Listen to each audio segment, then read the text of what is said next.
আম, এখন আমরা আলোচনা করব কৌটিল্যের মত অনুযায়ী বা তার অর্থশাস্ত্র বই অনুযায়ী আহ, রাষ্ট্র কীরকম হওয়া উচিত, রাষ্ট্রর কী ধরনের ভাগ থাকা উচিত, এই সব কিছু।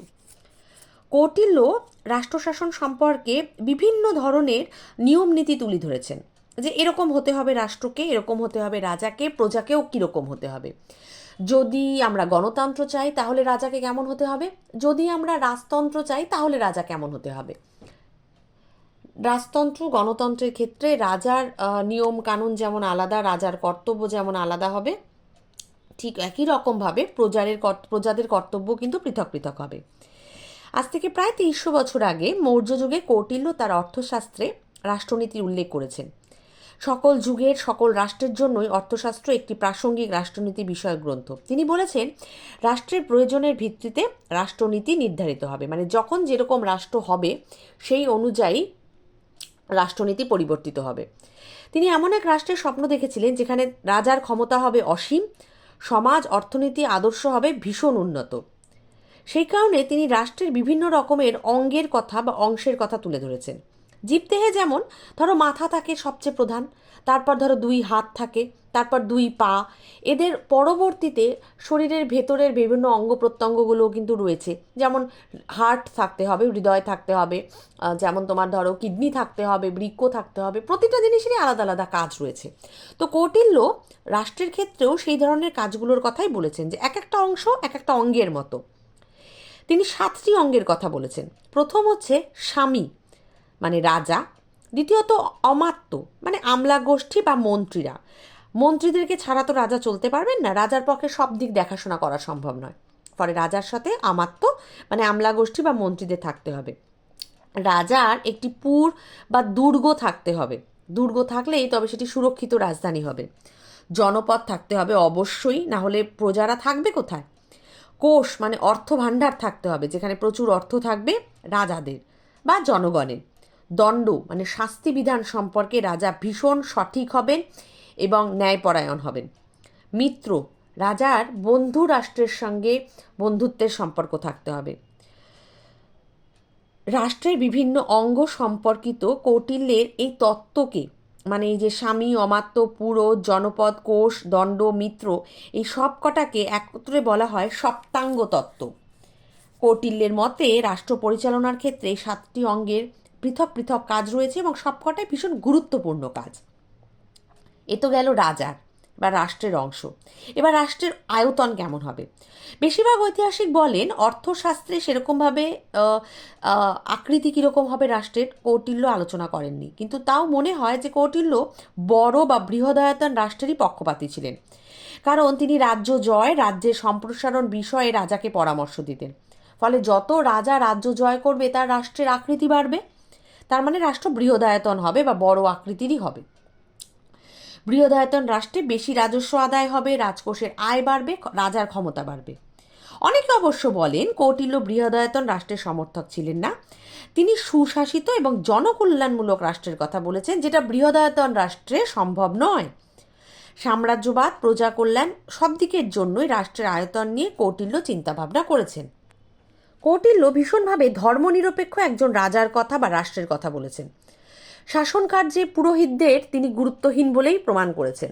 শাসন কার্যে রাজার কথাই শেষ কথা হবে, তাকে পরামর্শ দেবেন মন্ত্রীরা, পুরোহিতরাও দিতে পারেন, কিন্তু পুরোহিতরা কোনোভাবেই রাজাকে প্রভাবিত করতে পারবেন না। পুরোহিত যদি কোনো শাস্তিযোগ্য অপরাধ করে, কৌটিল্য তাকেও চরম শাস্তি দেওয়ার কথাই বলেছেন। তবে এটাও সাথে বলেছেন রাজার প্রতি রাজকর্মচারীদের সর্বোচ্চ আনুগত্য থাকতে হবে, মানে রাজার কথা মেনেই রাজকর্মচারীদেরকে চলতে হবে, কোনোভাবেই রাজার বিরুদ্ধাচরণ করা যাবে না। বিচারক নিয়োগের ক্ষেত্রেও কৌটিল্য প্রার্থীর ধর্মীয় বিচার বিবেচনার উল্লেখে মানে উপেক্ষা করেই কাজ করতে বলেছেন। মানে নির্দিষ্ট কোনো ধর্মের প্রতি যেন কেউ বায়াস বা পক্ষপাতী না হয়, তবেই তো কেউ একজন নিরপেক্ষ হতে পারেন। সেটাও কিন্তু কৌটিল্য বলেছেন, যে সবাইকে নিরপেক্ষ হতে হবে, সেটা রাজা হোক বা ধর্মের ক্ষেত্রে হোক বা বিচারের ক্ষেত্রে হোক বা শাসনের ক্ষেত্রে হোক। রাজার ক্ষমতাই হবে চূড়ান্ত ক্ষমতা, রাজার সর্বোচ্চ ক্ষমতার অধিকারী হবেন। তিনি রাষ্ট্রের প্রধান অঙ্গ, মাথার মতো। পার্থিব জগতে, মানে পৃথিবীর চূড়ান্ত সার্বভৌম কর্তৃত্বের অধিকারী হবেন রাজা। রাজার কর্তৃত্বকে উপেক্ষা করা বা অমান্য করার ক্ষমতা কারোর থাকবে না, কোনো মন্ত্রীর না, কোনো রাজকর্মচারীর নয়, কারোর নয়। সামরিক বেসামরিক বিচার ব্যবস্থা সর্বত্র রাজাই হবেন কেন্দ্রবিন্দু। সমস্ত কোনো ক্ষমতার নিয়ন্ত্রণের কথা রাজার হাতেই থাকবে। রাজা যেটা মনে করবেন সেটাই হবে। তবে রাজাকে অবশ্য রাষ্ট্র এবং জনগণের কথা ভেবেই চলতে হবে। তাকে পরামর্শ দিতে পারেন মন্ত্রিমণ্ডলী। অবশ্য রাজা গুরুত্বপূর্ণ বিষয়ে মন্ত্রীদের সঙ্গে পরামর্শ করলেও পরামর্শ মেনে চলতে কিন্তু একেবারেই বাধ্য নন। তিনি নিজের মতো কাজ করার ক্ষমতা বা অধিকার রাখতেন। রাজার গুণাবলীর মধ্যে তিনি 4টি বিশেষ গুণের কথা বলেছেন। উত্থান গুণ, মানে উৎসাহ উদ্যম সহকারে সব কাজ করবেন রাজা। অভিগামিক গুণ, ন্যায়পরায়ণ হবেন, ধর্মপরায়ণ হবেন, নম্র হবেন, বিচক্ষণ হবেন, শত্রু দমনে দক্ষ হবেন রাজা। ব্যক্তিগত গুণ, অসম্ভব তীক্ষ্ণ মেধা থাকতে হবে, বাকপটুতা থাকতে হবে, মানে খুব ভালো কথা বলতে জানতে হবে, সংকটে মাথা ঠান্ডা রাখতে হবে, স্থির রাখতে হবে। এটা যে কোনো মানুষের ক্ষেত্রে প্রচণ্ডভাবে প্রযোজ্য, রাজার ক্ষেত্রে তো অবশ্যই। প্রজ্ঞার গুণ থাকতে হবে, অসম্ভব ভালো স্মৃতিশক্তি হতে হবে, দ্রুত সঠিক সিদ্ধান্ত গ্রহণের ক্ষমতা থাকতে হবে। তবেই এই প্রজ্ঞাগুণ রাজার মধ্যে তা পাওয়া যাবে। অর্থশাস্ত্রে রাজাকে ইন্দ্রিয় সংযমী সত্যবাদীও বলা হয়েছে। রাজার কাজের মধ্যে প্রথমেই আসবে প্রজা কল্যাণ। দেশে সুশাসন, প্রজা কল্যাণমূলক শাসন ব্যবস্থা প্রণয়ন করা রাজার সবচেয়ে উল্লেখযোগ্য কাজ বা প্রধান কাজ। রাজকর্মচারীরা যাতে সব কাজ ঠিকঠাক করে, রাজকার্য যেন ভালোভাবে হয়, সুশৃঙ্খলভাবে হয়, সেটা দেখার দায়িত্ব রাজা। তাকে পরামর্শ দেওয়ার দায়িত্ব মন্ত্রী, অমাত্য, অন্যান্য কর্মচারীদের দেখাশোনার দায়িত্বও তাদের। রাজস্ব আদায় করার দায়িত্বও থাকবে। রাজস্ব সংগ্রহ করতে হবে, রাজস্ব বৃদ্ধির বিষয়েও রাজাকে নজর দিতে হবে। প্রজাদের শিক্ষা, যোগ্যতা, বুদ্ধির বিকাশ, এই ধরনের বৌদ্ধিক বিকাশের ক্ষেত্রেও রাজাকে নজর দিতে হবে। সামরিক অভিযান তো অবশ্যই করতে হবে। অন্য দেশকে হারিয়ে দিতে হবে, অন্য রাজ্যকে পরাস্ত করতে হবে, নিজের রাজ্যের অনুগত করতে হবে। তবেই রাজা সঠিক যোগ্যতা সম্পন্ন রাজা হবেন। রাজাকে সাম, দান, দণ্ড, ভেদ সব ধরনের কাজ জানতে হবে। মানে সাম অর্থাৎ সন্ধি বন্ধুত্ব করতে জানতে হবে, দান অর্থদান করতে হবে, যারা প্রকৃত অর্থে যারা দানের উপর নির্ভরশীল তাদেরকে দান করতে হবে। ভেদ মানে বিভেদ সৃষ্টি করতে হবে দরকারে শত্রুকে বিজয় করার জন্য। দণ্ড দিতে হবে নিজের শত্রুকে বা অন্যায়কারীকে। রাজার নিরাপত্তা বিধান বিষয়েও রাজাকে সচেতন থাকতে হবে, নিজের সিকিউরিটি তাকে দেখতে হবে। বিচার বিভাগের প্রধান হিসেবেও রাজা কাজ করবেন এবং নিরপেক্ষ হবেন।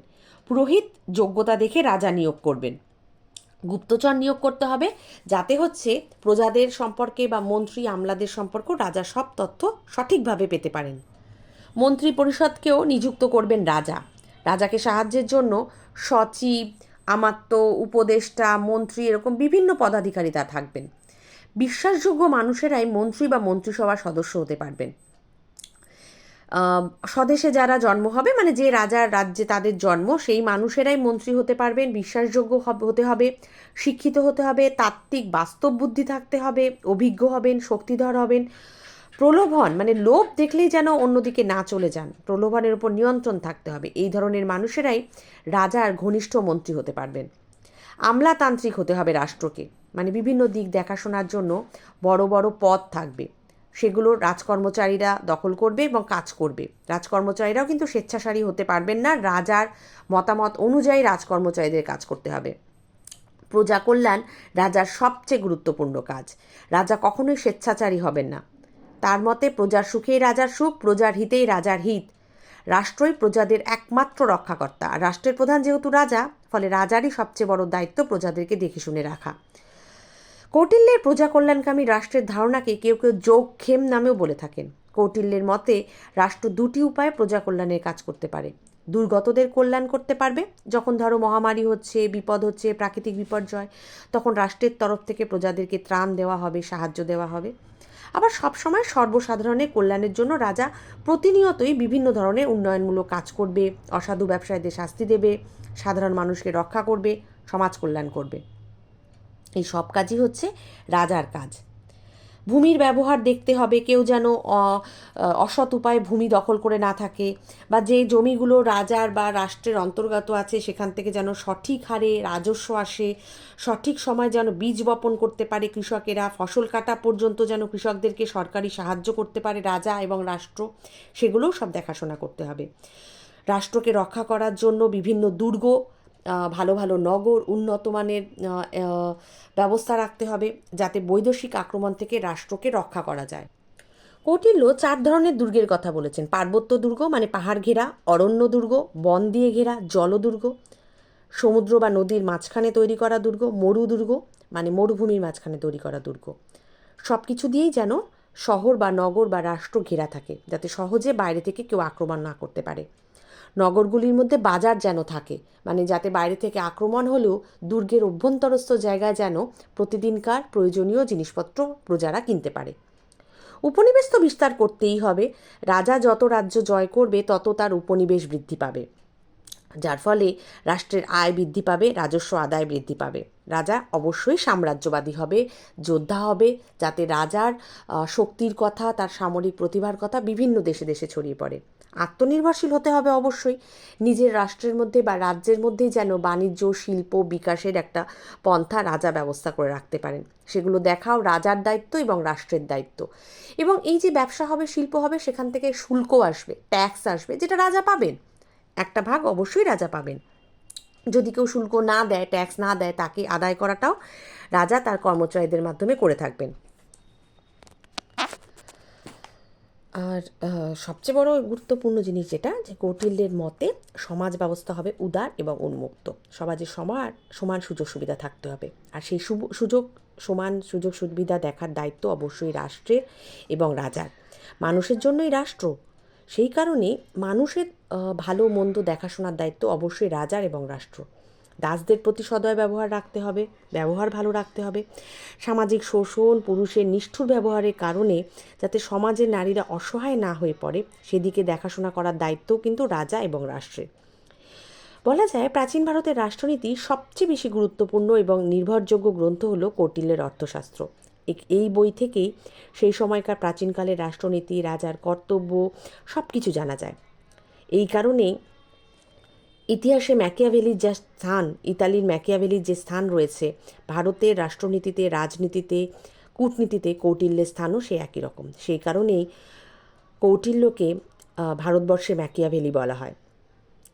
ম্যাকিয়াভেলি দ্য প্রিন্স গ্রন্থে তিনি যা আলোচনা করেছিলেন, তার পরবর্তী 2000 বছরে কৌটিল্য কিন্তু তার অর্থশাস্ত্রে একই ধরনের আলোচনা করেছেন। অধ্যাপক আলতেকার বলেছেন, কৌটিল্য শুধু একজন বিখ্যাত রাষ্ট্রনীতিবিদই ছিলেন না, তিনি রাষ্ট্রনীতির একটি নতুন ধারারও প্রবর্তন করেছিলেন, যেটা তৎকালীন ভারতবর্ষ বা বর্তমান ভারতবর্ষের ক্ষেত্রে ভীষণভাবে কার্যকরী। এখানেই কৌটিল্যের অর্থশাস্ত্রের অসম্ভব অবদান রয়েছে, যেটা অনস্বীকার্য।